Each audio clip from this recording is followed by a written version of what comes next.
Habang sila ay nag-iinuman, doon ibinahagi nila Sulay sa kanilang pinuno ang mga kaganapan sa kanilang baryo.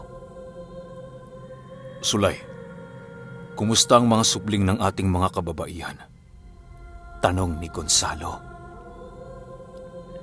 Ginoong Gonzalo, pasensya na ho pero may mga pangyayari sa baryong hindi namin napigilan.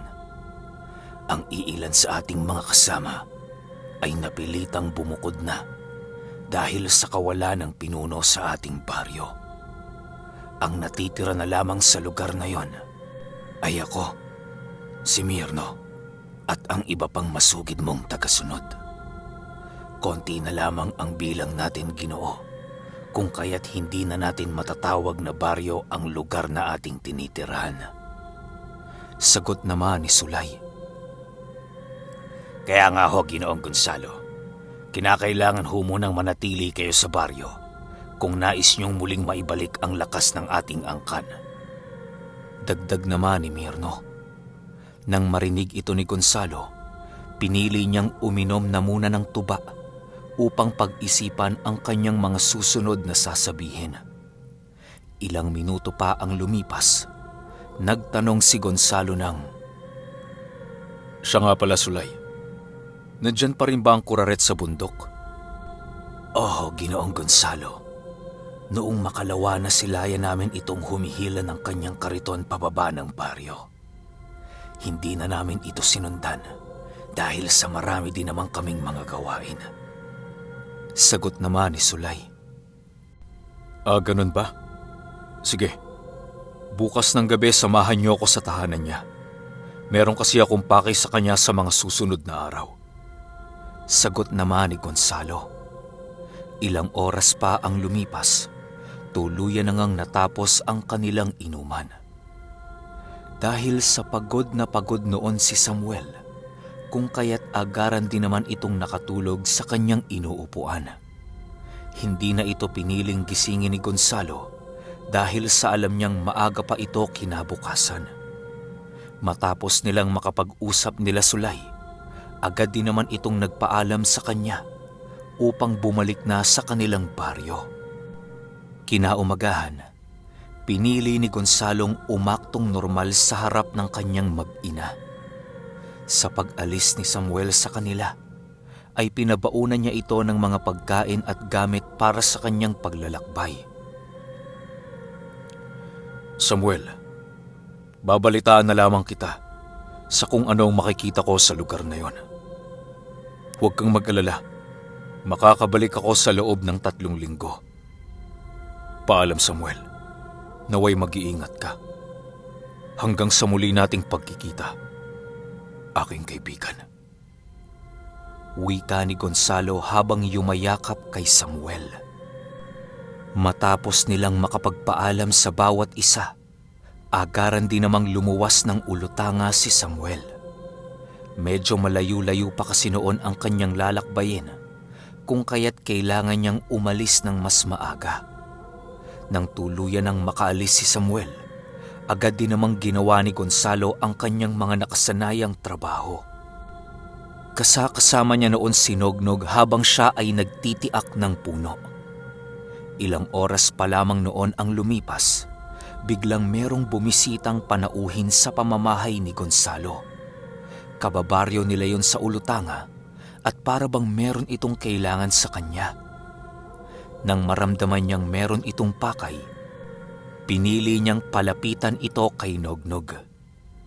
Paglapit ni Nognog dito, agaran din naman itong bumalik sa kanya upang ipagsabi ang inilahad ng panauhin. Tay, kayo ho ang kailangan ni Tio Pimoy. Wika ni Nognog paglapit niya sa kanyang ama. Nang marinig ni Gonzalo ang sinabi ni Nognog, agad din naman niyang pinapasok ang panauhin upang pag-usapan kung ano ba talaga ang pakay nito. Gonzalo, di ba kasama ka ng mga albularyo? Pwede bang tulungan mo kaming magpalayas ng tiktik na gumagambala sa aming tahanan? Ilang linggo na itong pabalik-balik sa amin at para bang wala itong balak na kami ay layuan. hanggat hindi nito nakukuha ang aking 1 taon na anak. Paliwanag ni Pimoy. Ganun ba? Sige ho, Manoy. Mamaya na lang ho kapag tapos na ang aking mga ginagawa. Sagot naman ni Gonzalo. Matapos nilang makapag-usap, agaran din namang nagpaalam sa kanya si Tio Pimoy. Sa pag-alis nito, ay pinili niyang muling ipagpatuloy ang kanyang naudlot na trabaho. Di naman gaanong pinoproblema ni Gonzalo ang tungkol sa mga nilalang na yon, dahil kahit sila Sulay ay kayang-kaya na itong trabahuhin. Sa pagsapit ng gabi, agad din namang nagpaalam si Gonzalo sa kanyang mag-ina. Una niyang pinuntahan ang nangangailangan sa kanya ng tulong noong umaga. Pagdating niya sa pamamahay ni Pimoy, formal naman siyang kumatok sa pintuan ng bahay nito. Ilang minuto lamang ang lumipas, agad din naman siyang pinagbuksan nila Pimoy. Sa pagpasok dito ni Gonzalo, agaran din naman niyang napansin ang kalong-kalong nitong isang bata. Yun na umano ang batang babaeng ginagambala ng tiktik sa tuwing sumasapit ang lalim ng gabi. Habang nakaupo si Gonzalo sa silid ng tahanang yun, panay naman ang ginagawa niyang pagmamasid sa buong paligid.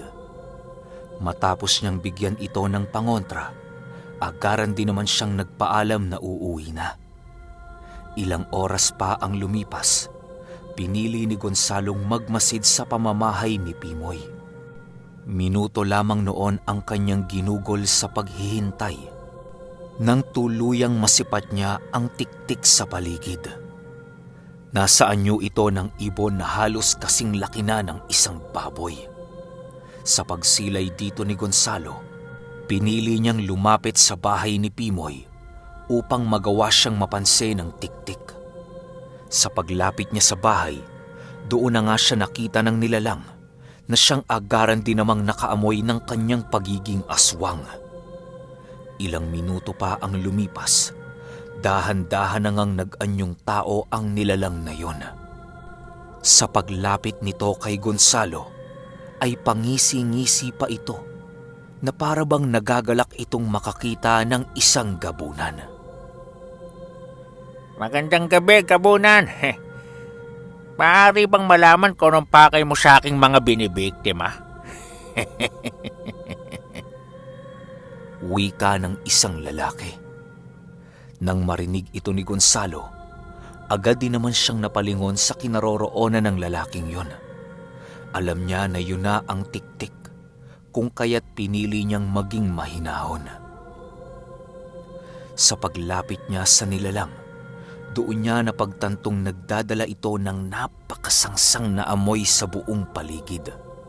Panay din ang pagpapalipad hangin ito ng mga marka upang hindi magkaroon ng pagkakataon ang pamilyang kanyang ginagambala na makagawa ng pangontra para sa kanya.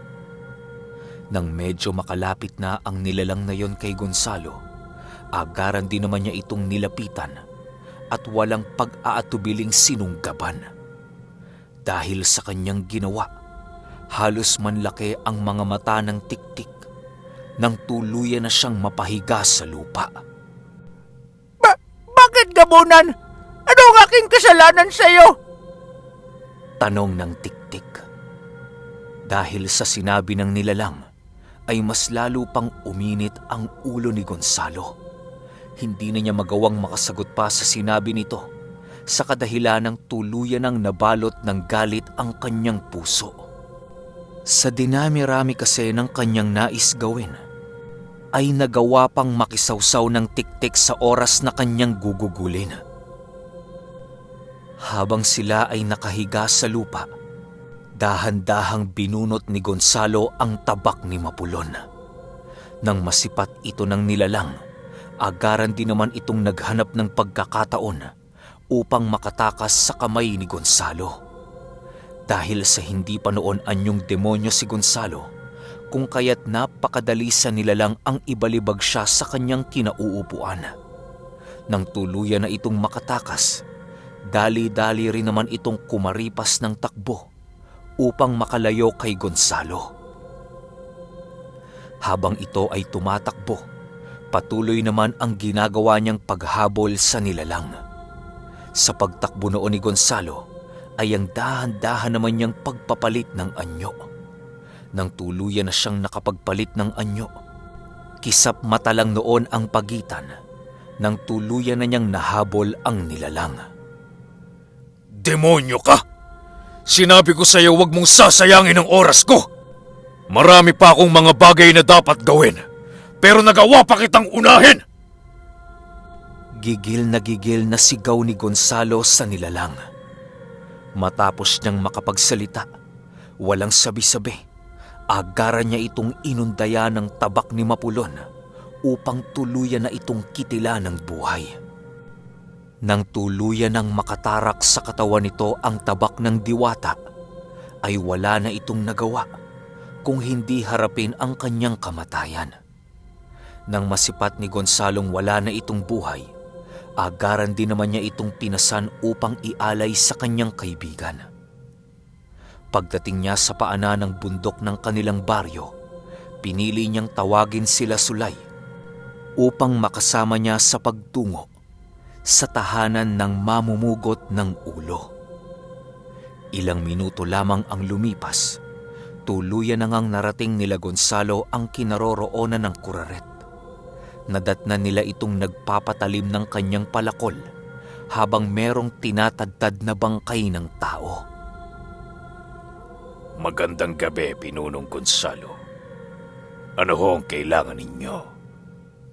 Tanong ng kuraret. Habang nagsasalita ang mamumugot ng ulo, dahan-dahan namang ipinasok nila Sulay ang daladala nilang bangkay ng tiktik. Paglapit nila sa kuraret, agad din naman nilang binaba ang bangkay na yon ng dahan-dahan. Mamaya na natin pag-usapan ang pakay ko. Sa ngayon, tanggapin mo na muna ang maliit na regalong nais kong ibigay sa iyo. Wika ni Gonzalo. Nang masipat ng kuraret ang dumudugong bangkay ng tiktik, napangisi lang naman ito habang patuloy na tinataliman ang kanyang palakol.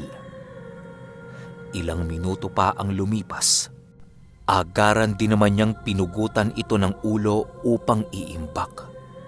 Magiging reserba niya yung pagkain.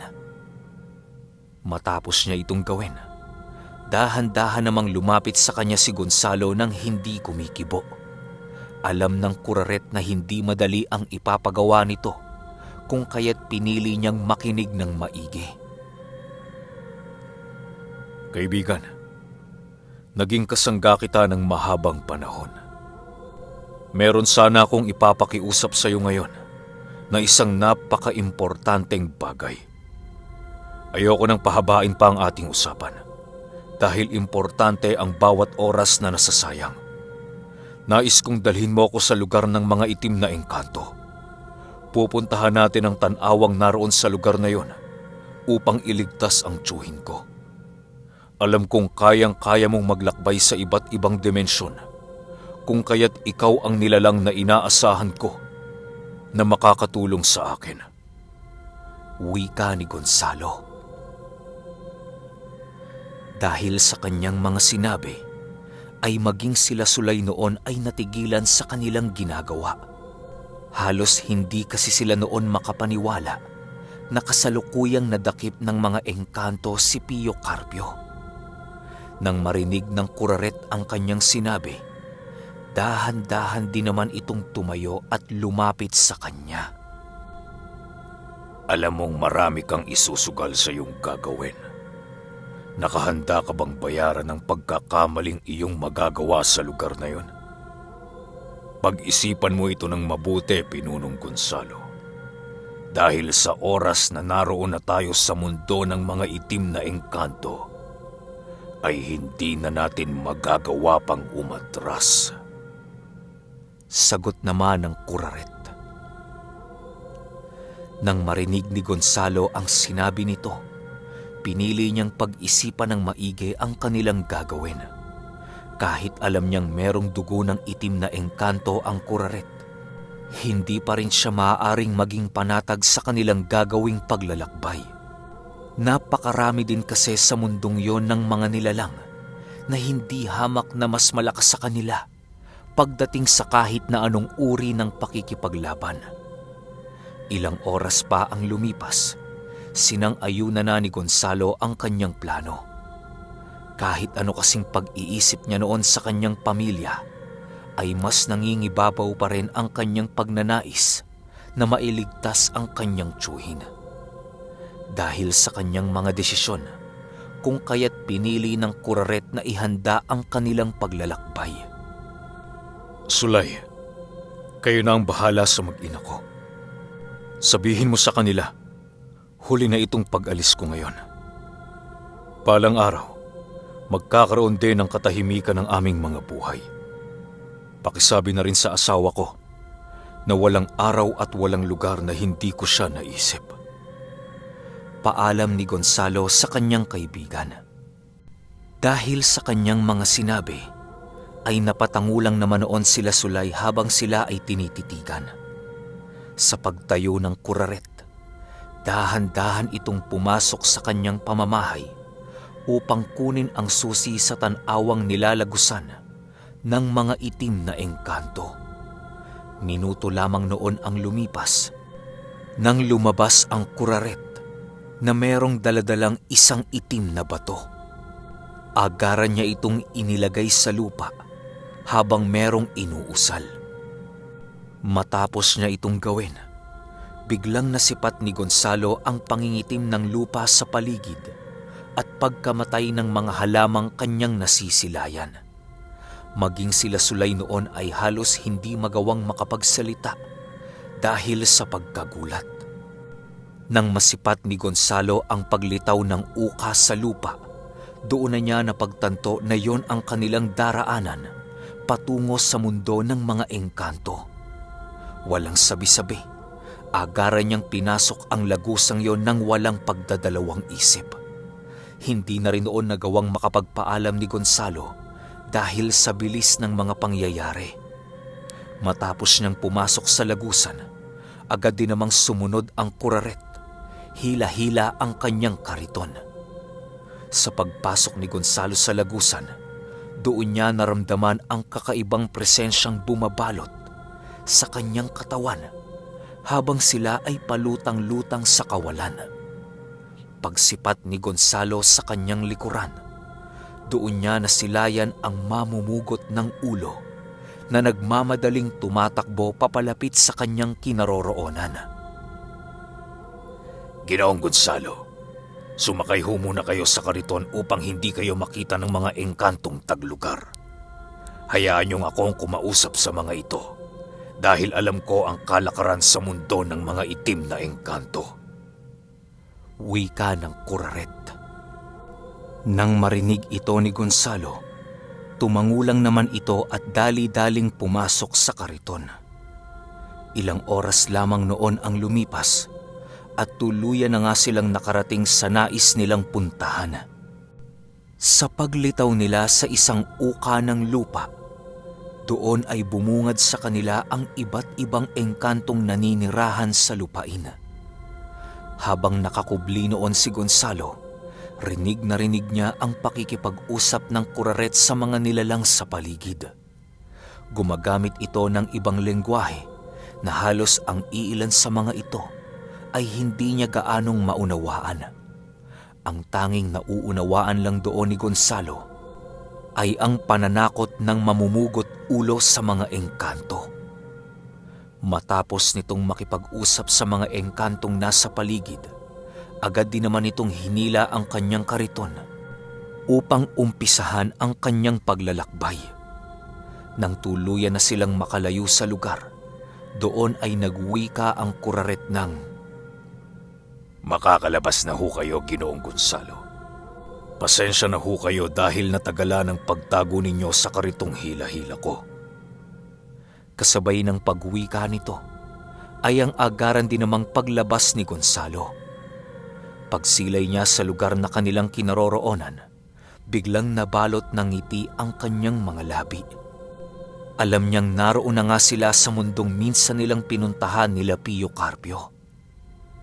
Sa pagpapatuloy ng kanilang paglalakbay, ay nasipat na nga nila ang mga punong wala ng mga dahon sa napakalawak na kagubatan.